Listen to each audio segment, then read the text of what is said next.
Hello students, मैं S Chandrawat स्वागत करता हूं आप सभी का विनायक एजुकेशन ग्रुप के इस ऐप के ऊपर। प्यारे विद्यार्थियों, आपके सामने फिर से लेकर हाजिर हो चुका हूं 11th क्लास केमिस्ट्री। और इस 11th क्लास केमिस्ट्री के अंदर अपन चर्चा कर रहे हैं क्वांटम संख्याओं से संबंधित, यानी कि लेसन सेकंड परमाणु की संरचना। अब सुनो ध्यान से, क्वांटम संख्याओं के बारे में विस्तार से चर्चा अपन पिछले वीडियो के अंदर कर चुके हैं, जिसमें मैंने आपको 4 क्वांटम संख्याएं बताई है। मुख्य क्वांटम संख्या, द्विगंशी क्वांटम संख्या, चुंबकीय क्वांटम संख्या और चक्रांक क्वांटम संख्या। आशा करता हूं आपको वो वीडियो बिल्कुल समझ में आया होगा। अब बात करते हैं अपन उसी से संबंधित कुछ छोटे छोटे से पॉइंट्स हैं जहां से अपन को डायरेक्ट क्वेश्चन अपन से पूछ लिया जाता है।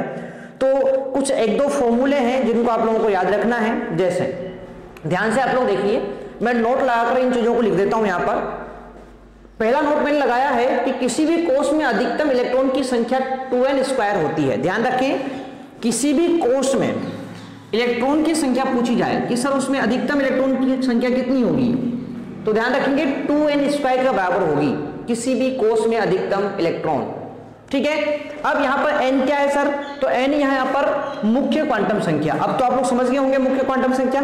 अब सुनो ध्यान से, जैसे अपने पास कोष है k, l, m और n। इन कोषों में इलेक्ट्रॉन की अधिकतम संख्या पूछी जाए तो आपको क्या करना है, इनके n के मान लिखने हैं। पहले k के लिए n का मान कितना होता है, 1 होता है, l के लिए 2 होता है, m के लिए 3 होता है, n के लिए 4 होता है। तो सबसे पहले तो आपको क्या करना है, यहां पर n का मान लिख देना है। उसके बाद अधिकतम इलेक्ट्रॉन निकालने के लिए फॉर्मूला क्या लगाओगे, 2n²। अब देखो 2 इंटू n का मान कितना आएगा, यहां पर k के लिए 1 आएगा, 2 इंटू 1 का स्क्वायर। अब देखो 1 का स्क्वायर करेंगे कितना आएगा, 1 इंटू 2 करेंगे तो 2। आगे बात समझ में। अब वैसे ही l बराबर 2 में अधिकतम इलेक्ट्रॉन निकालने हैं तो 2 इंटू n की जगह पर क्या जाएगा, 2 का स्क्वायर। तो 2 का स्क्वायर कितना होता है, 4 इंटू 2 करेंगे तो 8 यहां पर आ जाएगा। वैसे ही बात करें अपन m के लिए, n का मान कितना है, 3 है, तो इसके लिए फॉर्मूला अपन लगा देते हैं 2 इंटू n²। अब n का मान कितना है, यहां पर 3 है, तो देखो 3 का स्क्वायर हो जाएगा। 2 इंटू 3 का स्क्वायर करेंगे, 3 का स्क्वायर कितना होता है 9, और 9 इंटू 2 करेंगे तो 18 यहां पर हो जाएगा। इसके बाद बात करते हैं अपन n बराबर, यहां पर n के लिए यहां पर n का मान कितना है, 4 है, तो इसके लिए 2 इंटू 4 का स्क्वायर। अब 4 का स्क्वायर कितना होता है, 16 होता है, 16, और 16 को अपन 2 से गुणा करेंगे तो 32 अपने पास आ जाएगा। तो इस प्रकार से आप लोग बता सकते हैं कि k कोष में अधिकतम इलेक्ट्रॉन कितने होते हैं, 2 होते हैं, l में अधिकतम 8 होते हैं, m में अधिकतम 18 होते हैं, n में अधिकतम 32 होते हैं। तो इस प्रकार से आप लोग किसी भी कोष में इलेक्ट्रॉन की संख्या बता सकते हैं, किससे, 2n² फॉर्मूले से। आ जाएगी बात समझ में। चलो अब बात करते हैं अपन अगले नोट के बारे में। ध्यान से देखें, यहां पर ये नोट भी बहुत इंपॉर्टेंट है। देखो कैसे है, आप लोगों को ध्यान रखना है, द्विगंशी क्वांटम संख्या l के जो मान होते हैं ना, वो 0 से n-1 तक होते हैं। एक बात ध्यान रखेंगे, l के जो मान होंगे वो कहां से कहां तक होंगे, 0 से n-1 तक होते हैं। कभी कभी क्या करते हैं, देखो ये फॉर्मूले में आप लोगों को इसलिए बता रहा हूं क्योंकि कभी कभी वो क्या करते हैं, आपको n का मान दे देते हैं। क्या दे देते हैं, n का मान दे देते हैं, और आपसे l के मान पूछ लेते हैं, ठीक है, या फिर m के मान पूछ लेते हैं। तो इनको कैसे निकालें अपन, एक दूसरे से जोड़कर किस प्रकार से इसको निकालें, तो इसके लिए मैं आपको कुछ छोटी छोटी सी बातें यहाँ पर बता रहा हूँ। ध्यान दें आप लोग इस पर। द्विगंशी क्वांटम संख्या l के जो मान होते हैं वो 0 से n-1 तक होते हैं, ये बात ध्यान रखनी है। और दूसरी बात है, किसी उपकोष के लिए m के जो मान होते हैं वो 2l+1 होते हैं। क्या होते हैं, 2l+1 होते हैं। ये 2 फॉर्मूले आपको ध्यान रखने हैं। अब सर ये काम कहां पर आते हैं, तो देखो एक क्वेश्चन मैंने यहां पर आपको दिया है, बहुत ही इंपॉर्टेंट क्वेश्चन है। क्वेश्चन क्या है अपने सामने कि n बराबर 3 से संबंधित कक्षकों की संख्या क्या होगी।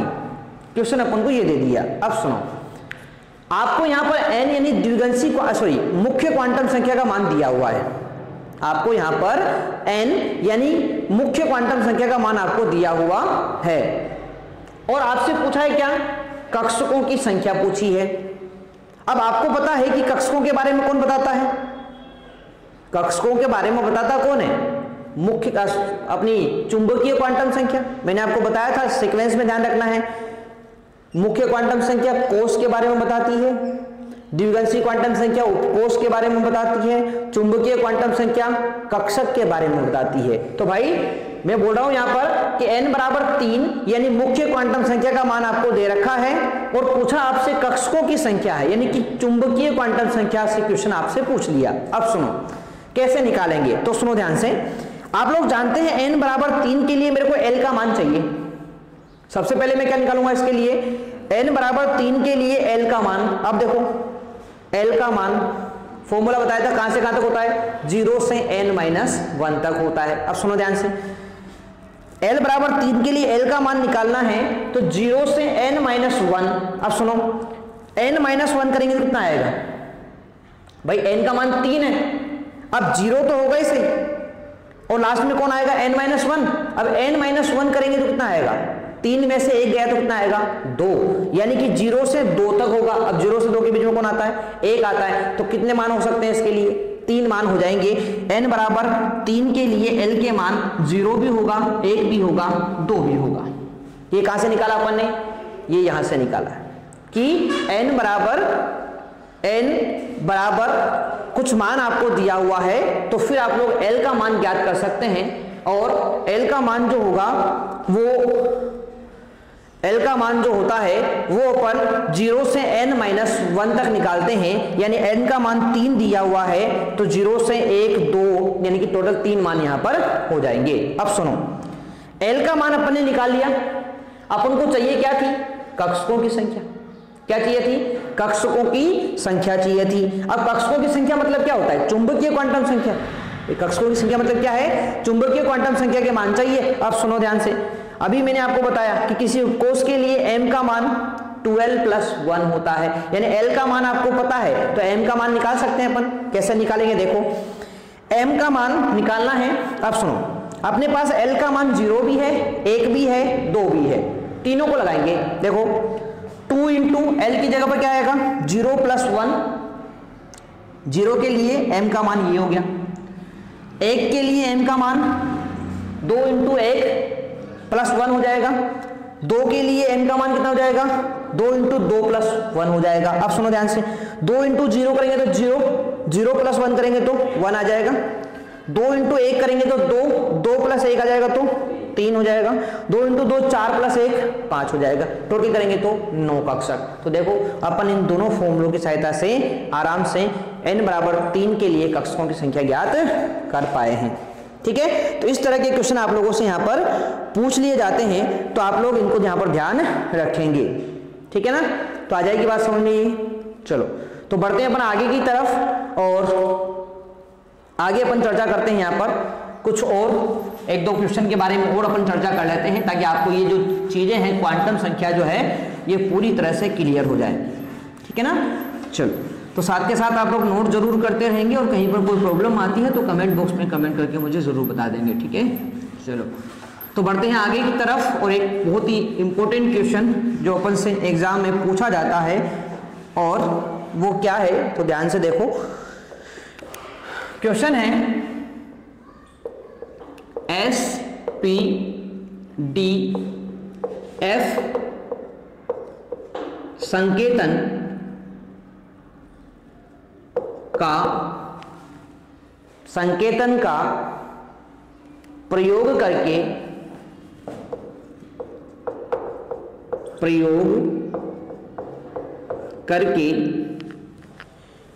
करके निम्न क्वांटम संख्याओं वाले कक्षक निम्न क्वांटम संख्याओं वाले कक्षक के बारे में बताइए। कक्षक के बारे में बताइए, यानी कुछ क्वांटम संख्याओं के मान आपको दे रखे हैं और आपको कक्षकों के बारे में बताना है। अब देखो भाई मैं बता देता हूं आप लोगों को यहीं पर। पहला मान तो आपको दे रखा है n बराबर 2 l बराबर 1। दूसरा मान आपको दिया हुआ है n बराबर 4 l बराबर 0। ठीक है, तीसरा मान आपको दे रखा है यहां पर n बराबर 5 l बराबर 3, ठीक है। और चौथा मान आपको दे रखा है यहां पर n बराबर 3, l बराबर 2, ये मान आपको दे रखा है। अब सुनो, n और l के मान दे रखे हैं और आपसे पूछा है कि इनसे संबंधित कक्षकों के बारे में बताइए। अब देखोगे इनसे संबंधित कक्षक कौन कौन से होंगे उनके बारे में अपन देख लेते हैं। तो बहुत सिंपल सा तरीका है भाई, ज्यादा कोई खास बात नहीं है, ठीक है। कैसे बताते हैं, देखो इधर देखो, कोई भी कक्षक जो होता है ना उसको लिखने का एक तरीका होता है। जब कक्षक को लिखा जाता है तो उस कक्षक में सबसे पहले लिखते हैं मुख्य क्वांटम संख्या, यानी सबसे पहले क्या लिखेंगे अपन, मुख्य क्वांटम संख्या n का मान लिखेंगे, उसके बाद फिर l का मान लिखेंगे, ठीक है ना। तो किसी भी कक्षक को लिखने का तरीका ये होता है, देखो दो ही चीजें आएगी बस इसमें, सबसे पहले n का मान लिखेंगे फिर l का मान लिख देंगे, ठीक है ना। अब सुनो, n का मान तो आपको दे रखा है, l का मान मैं आपको बता दूं तो ये अपन ने पढ़ा है कि l का मान यदि 0 होता है तो कोस कौन सा होता है, s, l का मान 1 होता है तो कोस p, l का मान 2 होता है तो कोस d, l का मान 3 होता है तो f। ये चीज पढ़ रखी है अपन ने, है ना। और जब अपन को ये चीज पता है, n का मान पता है, तो अपन n और l के रूप में लिख सकते हैं इसको।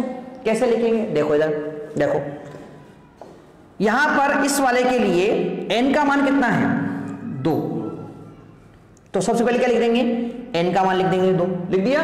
उसके बाद अब लिखेंगे l का मान। अब देखो l का मान कितना है यहां पर, 1, ये यहां पर लिखना है अपन को। अब l का मान 1 है तो 1 किसके लिए होता है, p के लिए, तो यहां पर क्या लिख दोगे आप लोग, p। तो ये कक्षक कौन सा बन गया, 2p कक्षक बन गया। क्या बन गया, 2p कक्षक, है ना, इनके बीच में गैप नहीं होगा भाई, पास पास होंगे दोनों के दोनों, 2p कक्षक बन गया, बन जाएगा। इसी प्रकार से देखो यहां पर इस वाले के लिए कक्षक क्या होगा, बोलो, तो n का मान कितना हो जाएगा यहां पर, 4, तो सबसे पहले क्या लिख देंगे, 4 लिख देंगे। अब देखो l का मान 0 है, 0 किसके लिए होता है बताओ भाई, s के लिए होता है, तो यहां पर क्या जाएगा, s आ जाएगा, तो कक्षक कौन सा बन गया, 4s बन गया। वैसे ही इसके लिए लिखना होगा तो n का मान कितना हो जाएगा, 5, सबसे पहले n लिख देंगे, उसके बाद l लिखेंगे। अब l का मान कितना दे रखा है, 3 दे रखा है, और 3 किसके लिए होता है, f के लिए होता है। चलो भाई 5 हो गया। आगे बात करें इसके लिए, n का मान कितना होता है, 3 होता है, और l का मान बताइए। तो l का मान देखो यहाँ पर क्या होता है, 2 दिया हुआ है, और 2 किसके लिए होता है भाई, d के लिए होता है, तो ये लो भाई 3d बन गया। तो ये बन गया अपने कक्षक। पहले वाले के लिए कक्षक कौन सा होगा, 2p, दूसरे वाले के लिए 4s, तीसरे वाले के लिए 5f, और चौथे वाले के लिए 3d हो जाएगा। तो इस प्रकार से अपन कक्षकों के बारे में बता सकते हैं कि इसके आधार पर, आपके n व l के मान के आधार पर, ठीक है ना। तो इस प्रकार से अपन इन कक्षकों के बारे में भी यहां पर जानकारी दे सकते हैं, ठीक है। चलो आगे बढ़ते हैं। तो आगे जो है मैं आपको यहां पर कुछ क्वेश्चन और करवा देता हूं इससे संबंधित, जो अपन से पूछे जाते हैं एग्जाम के अंदर, ठीक है। तो ध्यान से आप लोग उनको कंप्लीट करने का प्रयास करें, ठीक है। चलो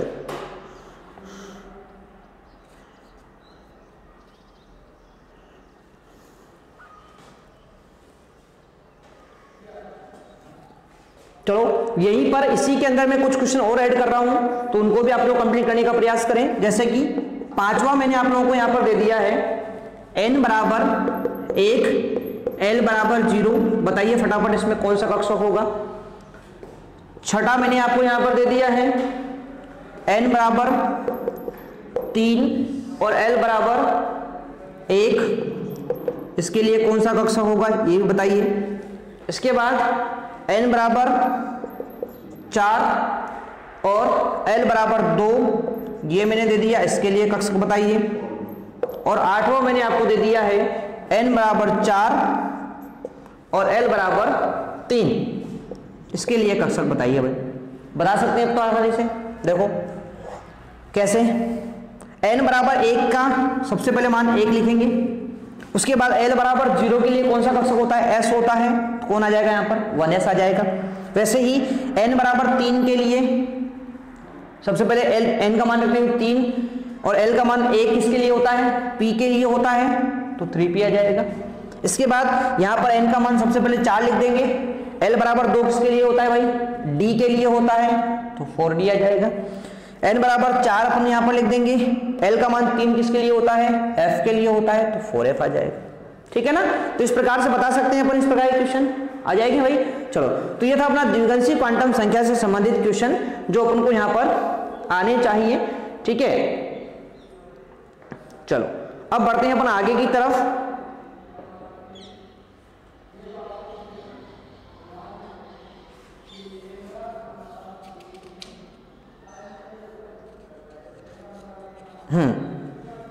चलो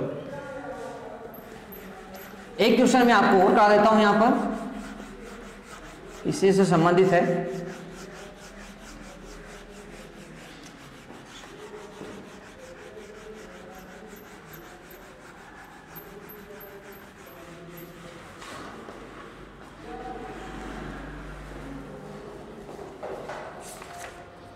ठीक है भाई, चलो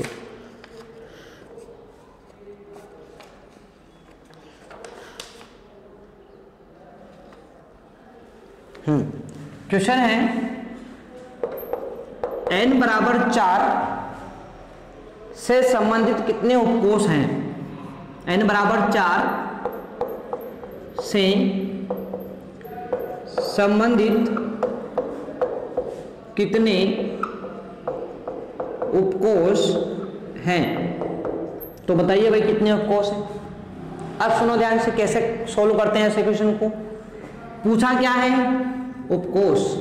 उपकोष के बारे में कौन सी क्वांटम संख्या बताती है, कौन सी बताती है, सेकंड द्विगंशी क्वांटम संख्या L बताती है। ठीक है, अब सुनो n का मान कितना दिया हुआ है, 4, तो n बराबर 4 के लिए L का मान कितना हो जाएगा भाई, बोलो। अभी बताया था मैंने आप लोगों को फॉर्मूला एक, n बराबर 4 के लिए L का मान बताओ, क्योंकि अपन को उपकोष चाहिए ना भाई, तो L का मान बताओ कितना होगा, तो वो होता है 0 से n-1। अभी बताया मैंने आप लोगों को n बराबर 4 के लिए या n के मान के लिए L का मान पूछा जाए तो क्या होगा, 0 से n-1 होता है। अब 0 से कहां तक, n-1। अब देखो n का मान कितना है, 4 है, 4 में से 1 कम करेंगे तो 3, यानी 0 से 3 तक होगा। अब बीच में कौन कौन आ गया, 1 भी आएगा, 2 भी आएगा। ठीक है ना, तो कितने मान हो जाएंगे इसके लिए, 4 मान हो जाएंगे।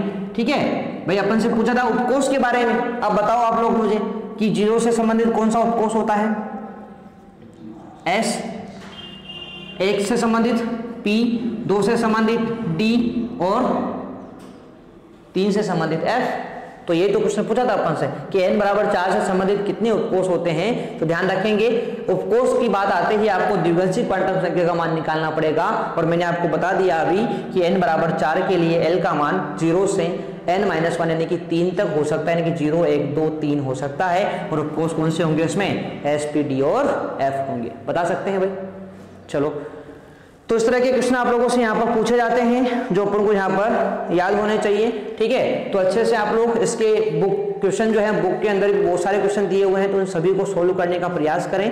और कहीं पर भी कोई प्रॉब्लम आती है तो आप लोग मुझे जरूर पूछें। ठीक है, तो मिलते हैं अपन नेक्स्ट सेशन में, तब तक के लिए टेक केयर, बाय।